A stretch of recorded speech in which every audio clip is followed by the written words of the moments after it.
Toen ik muziek op Spotify begon te zetten en het heel veel beluisterd werd, toen was ik al blij als het 1000 keer beluisterd werd. Maar ja, nu zijn sommige platen meer dan 10 miljoen keer beluisterd. Dus je gaat steeds verder dromen. Van internationale optredens naar draaien op het Wapenfeest in Dokkum. DJ Marco Nobel ging oranje weken weer even waarom naar zijn roots. Ik heb hier op school gezeten en vroeger zelf het Wapenfeest georganiseerd in Dokkum. Dus ja, het was hartstikke grappig om dat weer een keer te zien. Ik ben nu eigenlijk dus, ik denk 2 jaar eigenlijk een beetje bezig. Ik echt fanatiek mijn hobby naar het volgende niveau probeer te duwen. En dus ik draai nu vooral in clubs. Ik word vooral overal in clubs geboekt. Het volgende doel is om wat meer festivals ook te doen. Dus voor komende zomer zijn we dat al aan het plannen. Ik heb een boeking in Mexico staan, op EDC Mexico in eind februari. Dus daar heb ik heel veel zin in.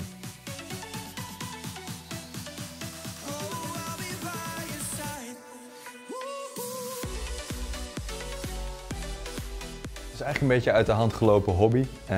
Dus ik ben ondernemer. Ik heb een paar bedrijven waar ik aan werk. En een van die bedrijven was, het was actief in die industrie, zeg maar. We organiseerden feesten. En ja, ik vond het altijd heel leuk om naar die feesten toe te gaan. En ik had heel veel met de muziek. En op een gegeven moment leek het me leuk om een keer te draaien. Dus heb ik iemand gevraagd, een vriend, of die het mij kon leren, het DJ'en. En zo ben ik er een beetje ingerold. Ik kon mezelf natuurlijk boeken op mijn eigen feesten. Intussen had Marco haast 1 miljoen maandelijkse harkers.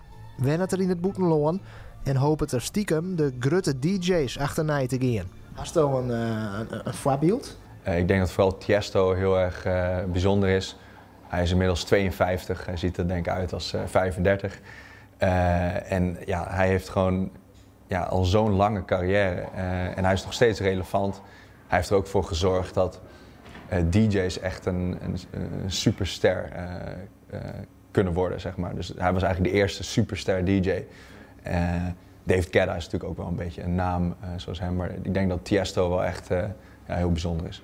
Voor eerst loopt Marco werkje naast zijn muziek. Maar er zit in kwatten wel weer wat bijzonders om te komen.